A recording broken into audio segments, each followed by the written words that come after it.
السلام عليكم ورحمة الله وبركاته، أهلا وسهلا بيكم في برنامج دقيقة كورة.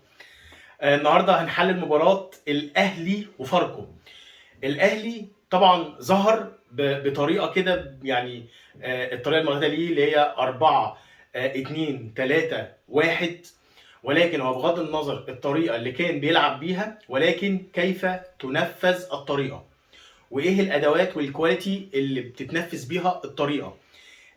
الاهلي ظهر في الفتره الاخيره بانخفاض في المستوى، وده راجع لبعض الاسباب.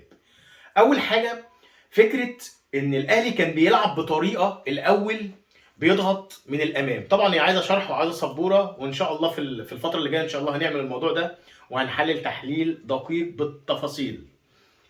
الاهلي او كولر كان بيلعب بطريقه او ماشي بطريقه ايه بقى، او بمقوله ايه، خير وسيله للدفاع هي الهجوم، اللي هو بمعنى اصح كده ما كانش بيحط الدفاع في اختبارات كتير. يعني ايه الكلام ده؟ يعني الاهلي او كولر كان بيضغط من الامام، كان بيضيق المساحات، كان بيلعب بطريقه كومباكت. يعني ايه كومباكت؟ يعني اللعيبه قريبه من بعضها، حتى لو لاعب غلط في الباص بيلاقي زميله بينقذه، بايه؟ بيلاقيه يشيل الكوره او يباصي الكوره، والكوره بتفضل في استحواذ الاهلي اكبر مده، وبيقدر يحط الخصم تحت ضغط اكبر مده ممكنه، لدرجه ان كان ممكن يخلي اليأس يتسرب للمنافس. وكان بيراهن على 2 لعيبه، واحد زي محمود متولي، واحد زي محمد عبد المنعم، لعيبه كوره بالبلدي كده، او زي ما بيقولوا كويره، لعيبه كوره. كان بيراهن ان دايما الاستحواذ بيطلع بالاثنين دول على دايره السنتر، فكان دايما بيضغط الخصم وبيرحل اللعيبه دايما قريبه من بعضها، فما كانش بيحط المدافعين في اختبارات كتير. اقصى حاجه كان ممكن يحط المدافع فيها ان في المرتده واحد زي عبد المنعم او واحد زي محمود متولي بيقدر يعني ياخد السبرنت وياخد الكوره، ودايما حاطط الخصم تحت الضغط. زائد طبعا انطلاقات معلول وعبد القادر في جبهه ناريه. الاهلي معلول وعبد القادر الكواليتي بتاعهم مفيش بديل ليهم ولا يمين ولا شمال.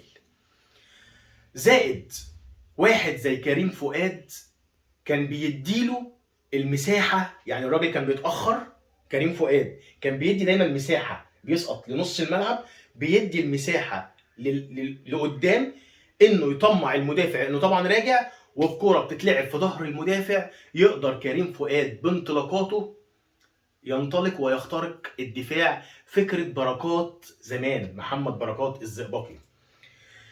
اللي حصل واللي اتغير انه لعيب زي عبد المنعم ومحمود متولي مش الاتنين بيلعبوا مع بعض في الفترة الأخيرة، واحد يغيب التاني موجود وهكذا. بدأ كولر يستدعي الخصم ويحط المدافعين دايما في امتحانات وفي اختبارات، وهو ده اللي خلى الأهلي متراجع في الهجوم، وكمان متراجع في الدفاع، مع وجود ياسر ابراهيم ابطا مدافع في مصر. ياسر ابراهيم ورامي ربيعه، الاثنين ما عندهمش الملكه انه يطلعوا من ورا لقدام. ياسر ابراهيم لو تواجد مع محمود متولي، فمحمود متولي محتاج اللي يشيله زي محمد عبد المنعم.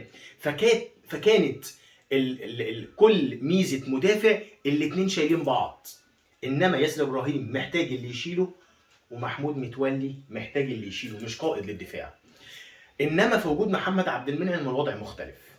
فانت حطيت الاهلي او دفاع الاهلي دايما في الاختبارات.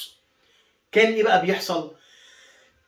لما تتفرج مثلا، طبعا هو دفاع الاهلي من قبل كده حتى وهو بيلعب كومباكت مش احسن حاجه، واكبر دليل على كده لما تتفرج على ماتش الداخليه والاهلي اللي كسب فيه 4-1، لما اتحط في اختبار تاني اضعف هجوم في مصر، هو الداخليه جايب 3 اهداف منهم هدف في الاهلي. انه فعلا دفاع الاهلي اخترق وقدر الداخليه تجيب جول. طبعا الاهلي كان دايما اللعيبه قريبه من بعضها، فكانوا بيلعبوا في مساحات ضيقه، فالاسبرنتات انت قريب من الجول.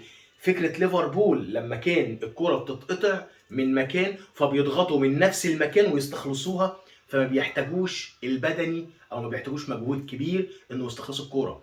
ولما بيستخلصوا الكوره المسافه قريبه، انت بتستخلصها في الثلث الاول او الثلث الاول للخصم اللي هو الهجوم، الثلث الامامي ليك. انما لما خلاص بقى انت قلقت عشان ياسر ابراهيم ورامي ربيعه فبدات ترجع بالدفاع، فلما رجعت بالدفاع فالمسافات بقت طويله والجابس بقت ما بين الخطوط اكبر من الطريقه الاولانيه. فمن هنا ظهرت عيوب الدفاع، ظهرت عيوب الهجوم. عيوب الهجوم ليه؟ ان بقيت خلاص الجابس ما بين الخطوط اكبر، الجابس ما بين الخطوط محتاج مجهود اكتر عشان توصل للجول. في ماتشات كتيره قوي للاهلي كنت تقدر بتحس ان الاهلي بيقدر يهدد الخصم بخمس ست فرص محققين. النهارده في ماتش مثلا زي فاركو فرصتين ثلاثه بالكتير المحققين، الوضع مختلف. بقت بتحس انك بتبذل مجهود اكتر علشان توصل لمرمى الخصم. الاهلي ما بقاش احسن حاجه، اهلي بدايه الموسم ما بقاش احسن حاجه. النهارده اي فرقه، وعلى فكره المعاناه اللي الاهلي يعني كان بيعانيها في ماتش فيوتشر وفي ماتش فاركو هيقابلها ولسه هيقابل. المراهنه النهارده او الرهان من كولر هيقدر يعني يغير الطريقه ويلاقي حلول لهجوم الاهلي، انه يخترق الدفاع ويحقق ويمشي على النهج اللي كان ماشي عليه قبل كده ولا لا. وهل هيقدر يغطي الدفاع باخطاء من اخطاء فرديه من ياسر ابراهيم ورامي ربيعه ولا لا. ده الرهان اللي هيبقى قدام كولر، والموضوع بشوفه انه صعب جدا، ولكن الراجل فعلا قدام امتحان ليس بالسهل. لما تيجي تتفرج بقى على ماتش الزمالك عمل العكس، عمل اللي كان بيعمله في الاهلي في بدايه الموسم، انه بدا يهاجم ويضغط من الامام. هو ده لما كنا بنتكلم بنقول فريرة كان لازم يحط الزمالك في مكانته. الزمالك ليه خايف؟ ليه الزمالك بيلعب بثلاثه نص ملعب وبيأخر الوينجات ويلعبوا على المرتدات وبخلي الزمالك شكله وحش، لدرجه انك بتلاقي البنك الاهلي او بيراميدز بتلعب وسموحه بتلعب عليك كوره، كان شكلك وحش في الملعب. ولكن الاختلاف في ماتش الزمالك وحرس الحدود ان الزمالك وفريرة قدروا يضغطوا من الامام، انا المباغت، انا رقم واحد، عشان كده قدر يهدد وقدر يحرز وقدر يبقى شكله حلو في الملعب. انما لو انت هتفضل تخاف هيبقى شكلك وحش قوي. عندنا رهانين، رهان كولر انه يقدر يحل اللغز بتاع الدفاع وبرضه المرتبط بالحته الاماميه حته الهجوم، ونفس الكلام هل الزمالك وفريرة هيقدر يكمل على نفس الرهان قدام الفرق الكبيره اللي هجومها قوي ولا لا. وبكده تكون انتهت حلقتنا. يا رب الحلقه تكون عجبتكم، لو عجبتكم اضغط لايك وشير وسبسكرايب للقناه، والسلام عليكم ورحمه الله وبركاته.